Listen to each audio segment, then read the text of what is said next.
Saya berasa cukup bertuah apabila dapat menziarahi Madrasatul Ibrahimiyah di Kampung Batu Muda, Kuala Lumpur, Ramadan lepas sempena program Imarah Ramadan. Ia dianjurkan oleh Alam Flora Sendirian Berhad.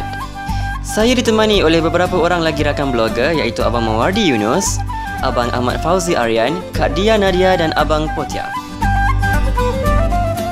Kami dibawa melawat ke sekitar surau untuk melihat sendiri aktiviti tanggungjawab sosial korporat yang telah dilaksanakan Alam Flora.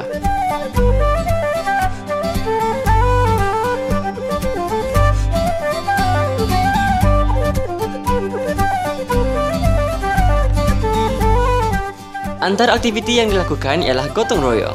Kalau nak tahu, surau ni dah menjadi surau pertama di Malaysia yang mempraktikkan konsep 5S. Apa 5S tu?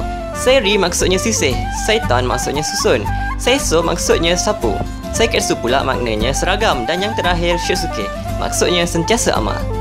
Dengan konsep inilah kaki tangan Alam Flora bersepakat mencantikkan surau ini demi kemudahan penduduk kampung.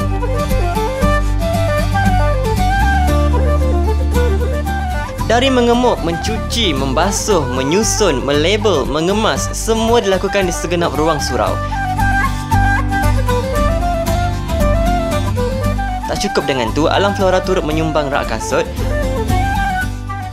rak rehal, alat pemadam api, naskah Al-Quran, surah Yasin dan banyak lagi. Ramadan memang selalu meriah dengan tradisi bubur lambuk.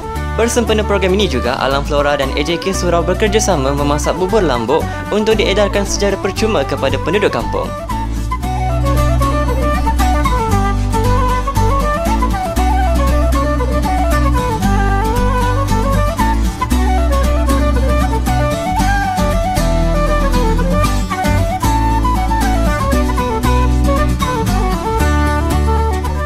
Lebih istimewa, bubur lambuk yang telah siap dimasak dibungkus dalam bekas yang berkualiti dengan siap bercetak mesej kempen Love Food Hate Waste oleh Alam Flora.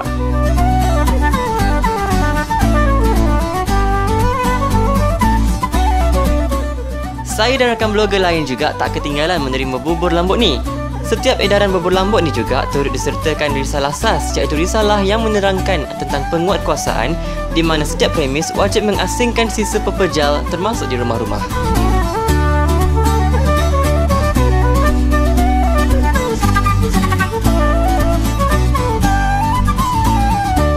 Siapa yang tak kenal dengan Ustaz Syamsul Debat? Beliau turut hadir ke program ini untuk memberi ceramah dan pastinya peluang kami, para bloggers, untuk bergambar.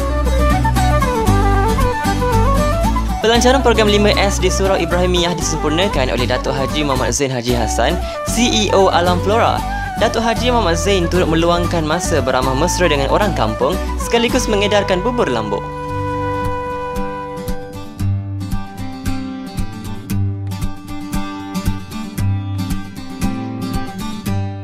Sebelum kami berbuka puasa, satu majlis kecil diadakan di mana Alam Flora menerusi Datuk Haji Muhammad Zain menyampaikan sumbangan kepada 19 anak yatim dan 11 asnaf.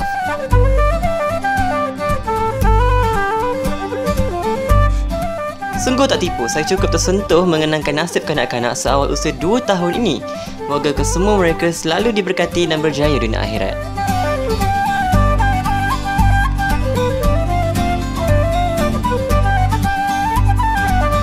Lebih kurang 30 minit sebelum berbuka, kami mendengar ceramah oleh Ustaz Syamsul Debat bertajuk Kebersihan dan Pembaziran Sempena Menyambut Aidilfitri yang bakal tiba. 30 minit tu terasa sangat sekejap, tapi yang pasti semua hadirin jelas sangat berpuas hati dengan ceramah beliau yang sangat mencut hati dari awal sampai habis. Pujian selayaknya diberikan untuk Alam Flora atas usaha murni ni. Tambah-tambah di bulan mulia, pastinya beruntung untuk mereka yang berebut berbuat kebaikan. Tahniah Alam Flora. Alang-alang dah sampai kat sini, kami turut berbuka dan bersolat berjemaah sebelum pulang ke rumah masing-masing. Terima kasih Alam Flora atas undangan dan penganjuran yang sangat cemerlang. Untuk maklumat lanjut, layari planethasilhamsyari.blogspot.com. Jumpa lagi.